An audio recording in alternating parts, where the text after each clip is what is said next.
My dearest love. I had never fallen in love before. I had not thought myself capable of it.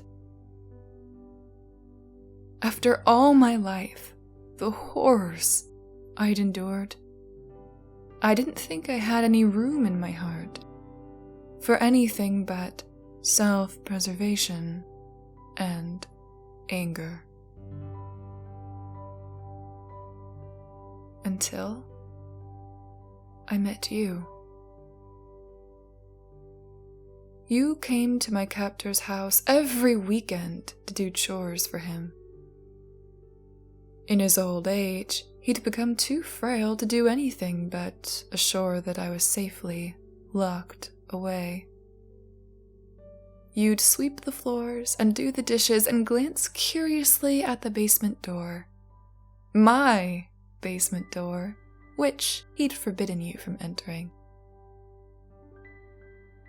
I didn't pay much attention to you at first. I didn't pay much attention to anyone who came in and out of that bastard's house. I'd watched and listened to so many people through the vents in the basement. People bored me. They were all the same cardboard cutouts of stereotypes long since traced and defined over and over again. People are predictable. Too predictable. Besides, I had no company, aside from the old man, who was the most boring and predictable of them all.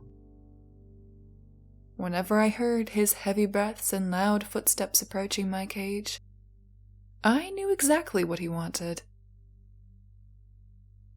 But you, I realized I couldn't figure out what you wanted. I didn't know why you would give up your Sundays to clean this pathetic old man's house. Most teenage boys would be out with friends, going to parties. And you liked parties just as much as the next guy. I would hear you laughing on the phone with your friends about something or other that happened last weekend at a party. At first, I assumed you were doing it for the cash.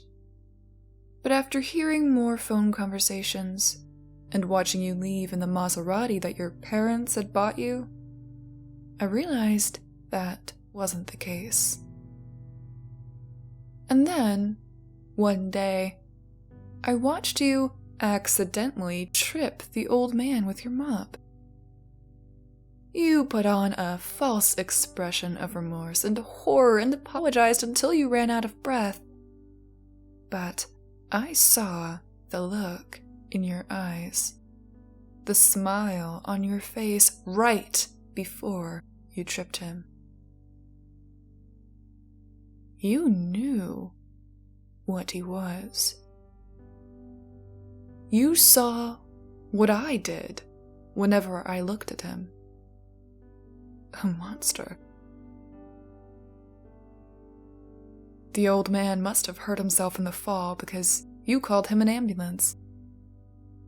You told him you would clean the rest of the house while he was gone, free of charge, and then you would pick him up from the hospital.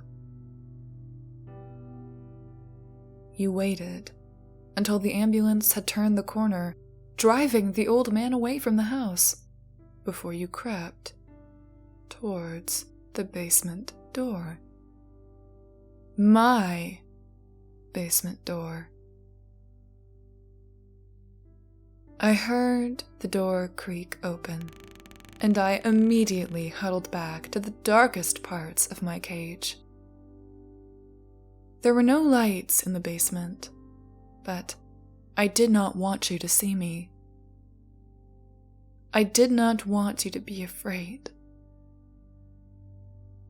But I could see you. My eyes had adjusted after all this time spent in the dark. Hello? You called. I did not respond. if the old man found out you'd been down here, that I had spoken to you, there would be hell to pay for the both of us. Despite my lack of a response, you were undeterred. I can hear you breathing, you said. I know someone's down here. Mr. Bridges is gone. You don't have to worry about him. Ah, so that was the old man's name. In all my years of captivity, he had never told me. Perhaps that was for the best. Now that I knew his name, I had some semblance of power, however meager, that I had not had before. He knew everything about me, and I knew nothing about him. But now I had something. You took another step towards me. I can help you. I can get you out of here. You can't help me, I finally said, surprising myself as much as you. You gasped a little. I supposed my voice must have been a little frightening. I hadn't used it in so long, and I was given so little water that my voice eked out in little hoarse gasps. Yes, I can, you said. I'll set you free. Are you in a cage? I can't see anything down there. You can't set me free, I said. This cage was built for me, specifically to make sure I could never escape. There is no key, no lock, no door.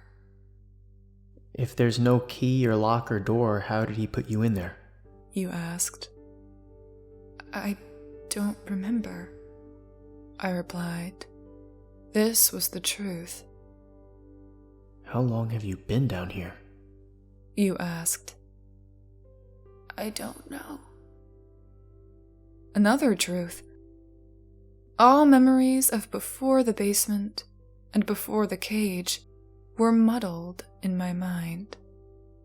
And in the dark, they seemed barely more than dreams to me. There has to be a way to get you out, you said.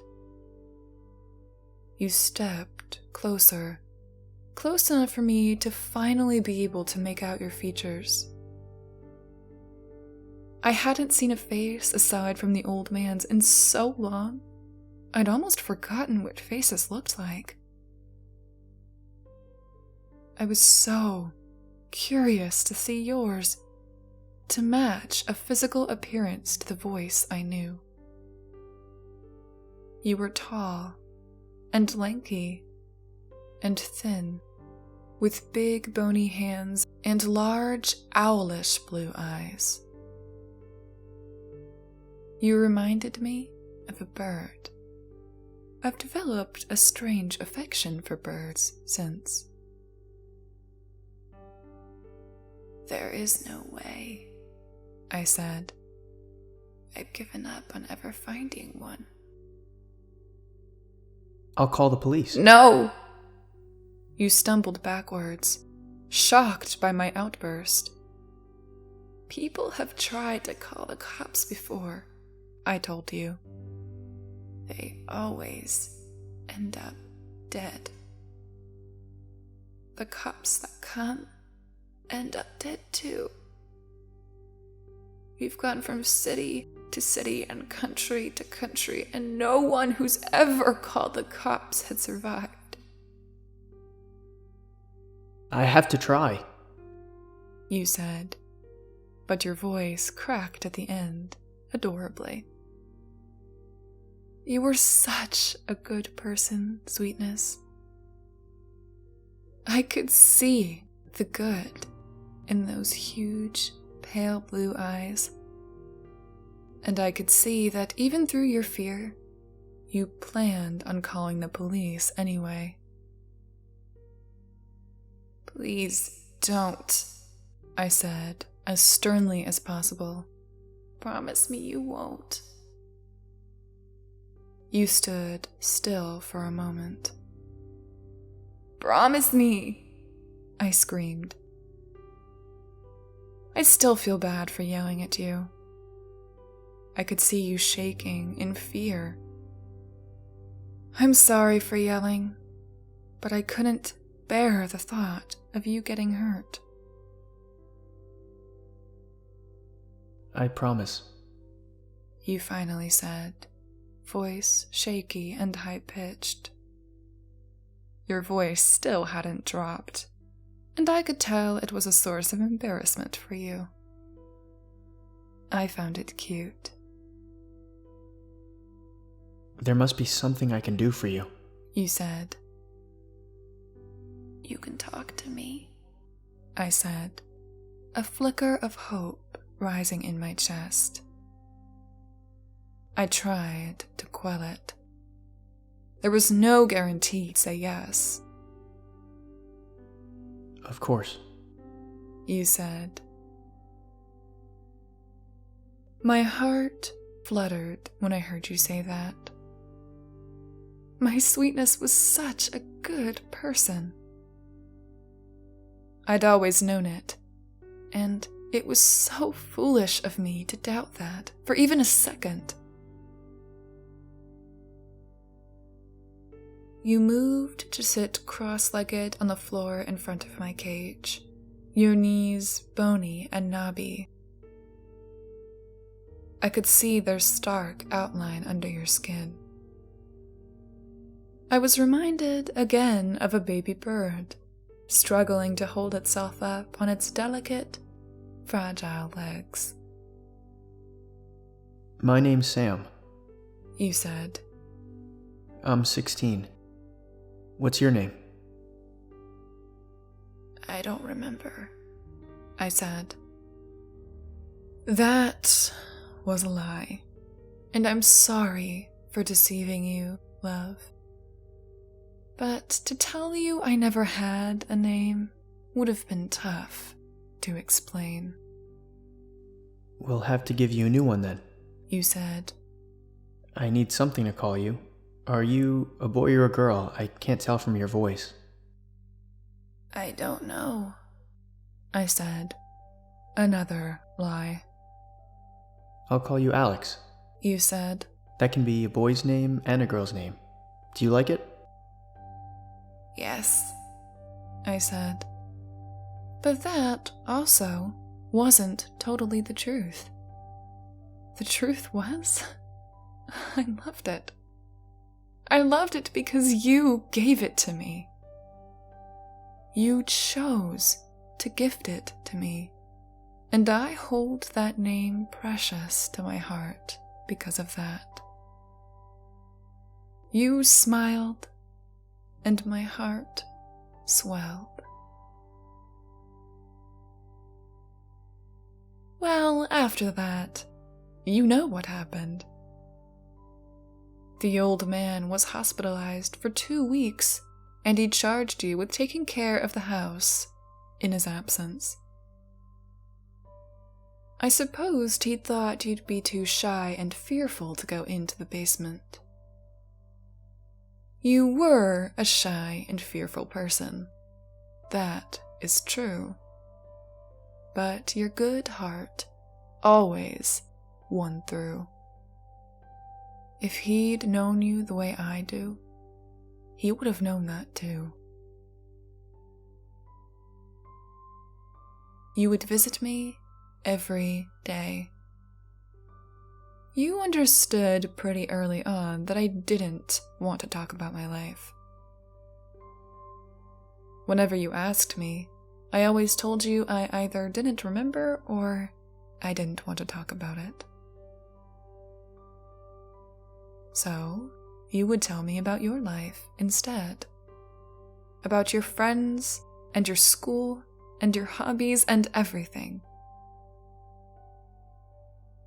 You explained that you'd volunteered to work for the old man because you'd heard rumors about him. That he kept people chained in his house. You'd begun the job as a dare, but soon realized there was a merit to the rumors. I loved to hear about you. I could always tell you were worried that you were talking too much about yourself. You were humble like that. But you could have been the most arrogant person alive, and I would have never begrudged you a second of it.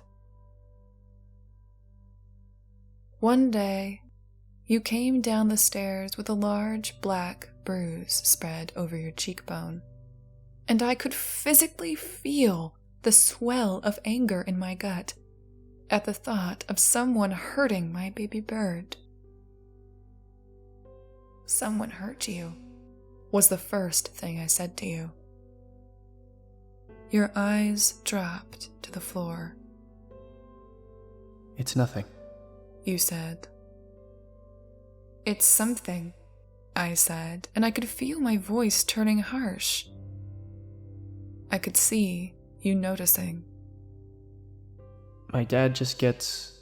You started, voice cracking as you tried to speak. "When he drinks, he gets angry." "Your mother doesn't protect you?" "She can't protect me from a cemetery." You shrugged, cracking a smile that didn't reach your eyes. "No siblings?" "No." You said, and I could see tears rising to your pretty blue eyes, clouding them over. "I have no one." "You have me," I said. "I would protect you." You smiled again, a real one this time, and my heart skipped a beat. I remember all our conversations perfectly. I'd replay them in my head when you were gone. But the conversations that stuck out to me, besides the one about your father, were the ones about Miranda. Miranda was a girl you went to school with. You told me she was a ballerina, and she had golden curls and long eyelashes like a princess. Of course, I was jealous. How could I not have been? Of course, it saddened me to hear the fondness in your voice when you spoke of her, but she made you happy, and nothing made me happier than to see my little bird all giddy and excited. I'd imagine what she looked like in my mind. I pictured her as a fairy, with a golden crown and a beautiful dress made of rose petals. I imagined she was the most beautiful girl in the world. You deserved nothing less. Then one day, you came to me crying. Miranda was dating another guy. You told me how you'd done everything to try and win her favor, how you thought she might really like you. But you'd gone to school and saw her kissing another boy in the hallway.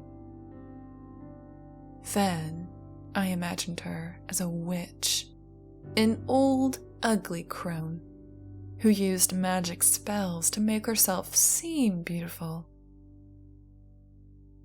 Someone not worthy of you, sweetness. You might think this is an odd conversation to bring up, but I bring it up because your sadness wasn't about Miranda. Not really. It was about the fact that you were lonely, unloved. I wanted to brush the tears away from your face, but I couldn't from in the cage. You cried more often than you smiled, and I wanted to tell you how much I loved you. that I would drag the stars down from their place in the sky for you. But I didn't. I didn't want to scare you off. After the 2 weeks were up, the old man returned. I had given up trying to free myself years ago, but you had given me a reason to keep living. You'd empowered me to try and escape. That boy didn't ever come down here, did he? The old man said, walking towards my cage. No, I replied. Good, he said. I don't need him seeing the freak thing I keep down here. He'd tell someone, and you'd find your way out. He gripped the bars of my cage, eyes boring into me. My family has been keeping you in here for centuries. We've been the only things keeping you from raining terror upon the world. I will not be the one to disgrace their legacy by letting you escape. I didn't answer. He got angrier, as I knew he would. Do you hear me? He screamed. I still didn't answer. My lack of response was wounding his pride. The sense of power he had over me. How does it feel? He spat, pressing his face against the bars. How does it feel knowing that you used to be a great and mighty thing? A thing that felled mountains and murdered gods and wiped out populations? A thing that could reach out and touch the heavens or plunge its hands into the center of the earth? How does it feel knowing that now you're nothing but a creature, caged by a slow old man? I neglected to respond once again. Tell me! He screamed, rattling the bars, his face pressed hard against my cage.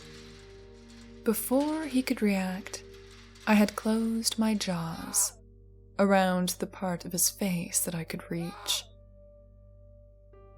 He screamed in agony, his body falling backwards. A great tearing noise sounding through the air as the part of his face I had latched into ripped away from his skull. Before he could hit the floor, I stretched a tentacle out between the bars and impaled him through the stomach. He fell to the floor, his blood splattering the bars of the cage.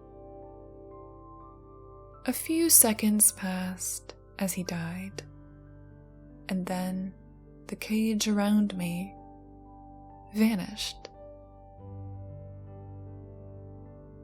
It had not taken me long to come up with this plan. I knew the old man as I know you, and I knew how to get him to come close, too close, to my cage. It feels so good to be free. I am finally able to stretch my arms and my legs and my tentacles longer than just a few inches. I can stretch my wings out again. All the powers I had before I was put in that awful cage had returned. I was finally myself again. And it is all thanks to you, my love. I'm writing this letter to you because I know it would be somewhat disconcerting to have a being such as me just arriving at your door. I know there's quite a large chance you will want to have nothing to do with me, but oh, do I desperately hope that is not the case. I may have 261 mouths, but all the better to kiss you with. I may have 400 arms and 400 legs and 400 tentacles, but all the better to hold you, to touch you with. I may have 344 eyes, but I promise they'll never stray from you.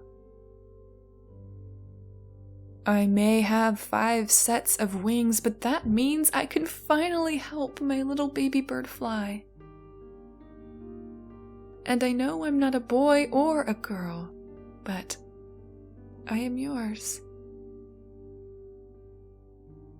If you want me, just wish for it to happen, and I will come.